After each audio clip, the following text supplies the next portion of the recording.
Iowa coach Jan Jensen, but she is also going viral on the internet from a post on Liz Kitley, where it appears Caitlin Clark and somebody else is having a very hard time putting together a damn camera, putting a strap on. Game recognizes game. It's one of those phrases people throw around casually, but every once in a while, it actually means something. When you're truly great, you don't just notice talent. You recognize intention, mentality, and potential in others. That's exactly what's happening here. And it's why this story matters far more than most people realize. And Liz Kitley said, "How many idiots does it take to put a shoulder strap on a camera challenge?" So Liz Kitley making fun of her. Caitlin Clark is paying close attention to one Iowa player. Not the most decorated senior. Not the blue-chip freshman everyone's already hyping. A transfer point guard that most casual fans couldn't name if you gave them 3 guesses. And yet Clark isn't just watching from a distance. She's texting the coaching staff. She's breaking down film. She's defending this player to referees on social media in real time. She's invested. That alone should make people stop and ask why. Because Caitlin Clark doesn't do anything halfway. Caitlin Clark spoke highly of Chit Chat right on the season. Chit Chat's averaging 11 points, 4 assists, but she's shooting 50% from 3, 50%. When she locks in on something or someone, it's for a reason. The question isn't whether she sees something special. The question is what she sees that the rest of us are missing. By the end of this, it becomes clear why this relationship might be the most important Iowa women's basketball storyline that almost nobody is talking about. Let's start with the obvious truth that no one disputes anymore.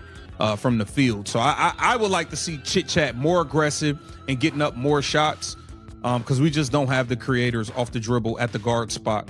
Caitlin Clark put Iowa women's basketball on the map in a way that fundamentally changed the program forever. That's not opinion, that's fact. 2 years removed from college basketball, and people are still watching Iowa games because of her. But this is going to be a big test. Iowa obviously lost to Audie Crooks at Iowa State. Now they're going to be going against the best player in the... They're still checking box scores, still tuning in, still emotionally invested in a team she no longer plays for. That kind of gravitational pull doesn't happen by accident. Yeah, nah. There's nobody you saw while you was at Georgia Tech that's a Sarah Strong. I'm sorry. Sarah Strong, the best player. Most legends move on once their playing days end. They show up for jersey retirement ceremonies. They wave to the crowd at halftime. They post generic "Go Hawks" tweets and keep it moving. That's the normal alumni arc. Clark is doing something entirely different. She's watching games from Indianapolis like she's still on the bench. She's texting head coach Jan Jensen during live action. When Taylor Stuelke picked up a technical foul earlier this season, Clark was already reacting. During one game, she went after referees on Twitter so aggressively that people genuinely thought she was courtside. She wasn't. She was at home. And then, I mean, yeah, she's been like, there's been games where she's only played half the game. She's left the game. I don't be knowing what's going on with her half the time, but she's obviously battling an injury. That level of engagement isn't normal alumni behavior. That's something else entirely. That's someone who never emotionally left the program. Here's the key detail most people missed.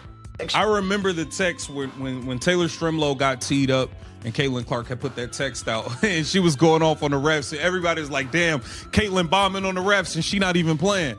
Clark isn't sending generic encouragement. She's not texting "great win" or "keep it up" like a supportive alum checking a box.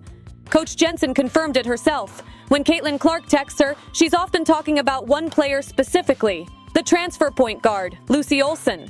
And it's not surface-level praise. All right, so that's really good to hear from Iowa coach Jan Jensen. A lot of people were talking about this. Clark doesn't just like Olson's game, she studies it. She sends detailed observations. She points out specific reads, specific decisions, specific moments where Lucy manipulated a defender or made the game easier for everyone else on the floor. This isn't fandom. This is evaluation. Clark told Jensen she really loves Lucy's play, and the word she used matters. Fun, not solid, not reliable, not promising. Fun. They're going to need a big game from Hannah Stokey. They're going to need a big game from Ava Hayden. But they're going to need Chit Chat to run the show at that point guard spot. Caitlin Clark, game recognized game. That's high praise coming from someone who redefined the position at the college level. From someone who turned logo threes into layups and pressure into performance. When Caitlin Clark calls a point guard fun, she's talking about feel, creativity, instinct, the ability to see the game one step ahead and enjoy doing it. That's not something you can fake, and it's not something the box score captures. Because if you just look at the numbers, they're good, but not jaw-dropping. Around 11 points per game, 4 assists, shooting roughly 50% from the field and from 3. Efficient, steady, useful. The kind of stat line coaches appreciate, but not the kind that immediately screams program centerpiece or season-altering presence. Here's what those numbers don't show. Lucy Olson has been hurt. She's playing through the first serious injury of her college career. There have been games where she's logged limited minutes, games where she's exited early without explanation, stretches where her burst looks muted, where she's clearly managing pain rather than playing free. Coach Jensen confirmed it quietly and without drama. Lucy is battling something and trying to work her way back to full strength. And yet, even while compromised, she's still that efficient. That's what Clark sees. Not just who Olson is right now, but who she can be when healthy. Clark understands something only elite competitors truly grasp. Potential doesn't disappear because of circumstance. It reveals itself in how someone handles adversity, in decision-making under limitation, in efficiency without rhythm, in composure when comfort is gone. Most players need everything aligned to look good. Great ones leave fingerprints on the game even when they're not whole. Now layer pressure on top of that. Iowa just took losses to Audi Crooks and Iowa State. Confidence has been tested, margins feel thinner, and now they're staring down the #1 team in the country, UConn. Not just any UConn team, but one led by Sarah Strong, who might be the best player in college basketball right now. Bigger, stronger, more dominant, more physically imposing than anyone Iowa has on its roster. And Iowa has a very real problem. They don't have creators off the dribble. They don't have multiple players who can break down a defense late in the clock, force help, and still make the right decision. Against elite teams, systems alone don't survive. Someone has to bend the floor. Someone has to make defenders uncomfortable. Someone has to see gaps before they open. That's where Lucy Olson matters. Not as a savior, not as a miracle fix, but as a connector, a stabilizer, a player who understands timing and spacing and flow, a point guard who can make the game feel playable again, even against overwhelming talent. When healthy, she has the instincts to relieve pressure, to create angles, to turn chaos into something manageable. Caitlin Clark sees that immediately because she lived it. She knows what it feels like to carry responsibility. She knows how rare it is to find someone who genuinely enjoys the puzzle of the game. That's why fun wasn't a throwaway word. It was a signal. Clark isn't just watching Lucy Olson play. She's recognizing herself in the way Lucy thinks the game. Taylor Stuelke can handle it in short stretches, but she's not a pure point guard. Addie Deal is a freshman, still learning the speed and physicality of the college game. Sydney Affolter brings toughness and effort, but creating off the bounce isn't her role. That leaves Lucy Olson, injured, still finding her rhythm, about to face the best defense and the most physical opponent she's seen all year. And somewhere in Indianapolis, Caitlin Clark is watching every possession. No pressure. When asked about the challenge of facing UConn, Olson didn't try to spin it. A reporter asked whether anyone she faced at Georgia Tech last season compared to what she'll see against Sarah Strong. Her answer was immediate and honest. Number, no hesitation, no softening the truth. She acknowledged reality without fear. Nobody she faced before was like this. Nobody was close. And yet, she didn't follow that honesty with excuses or anxiety. She followed it with preparation. She talked about reps in practice, defensive assignments, offensive adjustments, getting ready to compete. That's point guard talk. That's leader talk. She's 5 feet 7 inches. She's playing hurt. She's about to guard one of the most dominant players in the country, and she isn't backing down. That mentality is exactly what Clark respects. And Olson isn't the only one being thrown into the fire. There's also Layla Hayes, a freshman from Alaska. Just last year, she was playing high school basketball in a state where there might be 1 or 2 Division I prospects total. Now she's being asked to defend Audi Crooks, a legitimate 6-foot post player who punishes defenders physically. Coach Jensen told her straight up, "This is your welcome to college moment." And Layla wasn't ready. Nobody would be. But she learned, and now she's staring down UConn. When asked about the jump from Alaska high school basketball to facing the #1 team in the country, she laughed. She admitted that if you'd asked her a year ago whether she'd be here, she probably would have said no. But here she is. This is the deep end, and Iowa is throwing its players in head first, which brings us back to Lucy Olsen's health. Iowa doesn't need her at 80%. They don't need good enough. They need her fully healthy. She's the only player on the roster who can consistently break down a defender one-on-one and create something when the offense stalls. There is no backup plan. It's Olsen or nothing, and that's why Clark's involvement matters. Because this relationship goes deeper than basketball.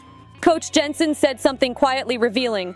When Clark reaches out, it's not always about the game. Sometimes it's about life, about how things are going, about family, about kids, the kind of conversations you only have with people you trust. Clark has a tight circle. She doesn't let everyone in, but Iowa is still inside it. Lucy Olsen is inside it. That's not alumni support. That's family. And that brings us to the camera story, which somehow explains everything. Liz Cambage posted a video of Clark struggling to put a camera strap on. Completely lost. Couldn't figure it out. Cambage jokingly captioned it, asking how many idiots it takes to put on a shoulder strap. The internet roasted Clark. Jokes everywhere. But here's the part people missed. Clark was gifted that camera by Sony, a professional grade camera. And she's trying to learn photography. Not for content, not for branding, not because she has to, but because she wants to. She's willing to be bad at something, willing to look ridiculous while learning, willing to struggle publicly. That mentality is exactly what she's modeling for players like Olsen. Don't be afraid to look lost.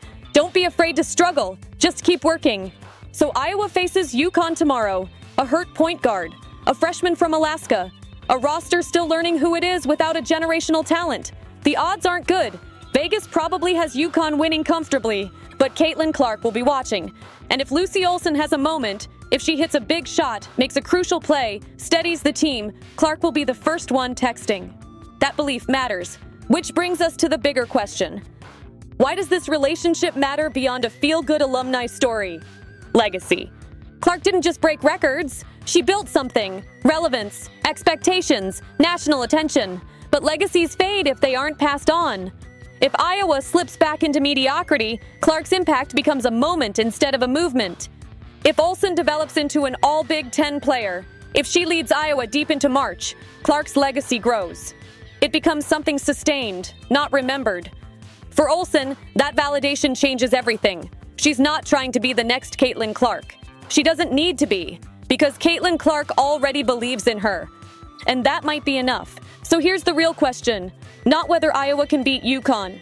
Not whether Lucy Olsen can fill impossible shoes. Can she be the next great Iowa point guard? Not the next Caitlin Clark. Just the next one who matters. Drop your take in the comments, because tomorrow's game won't answer everything, but it will tell us a lot.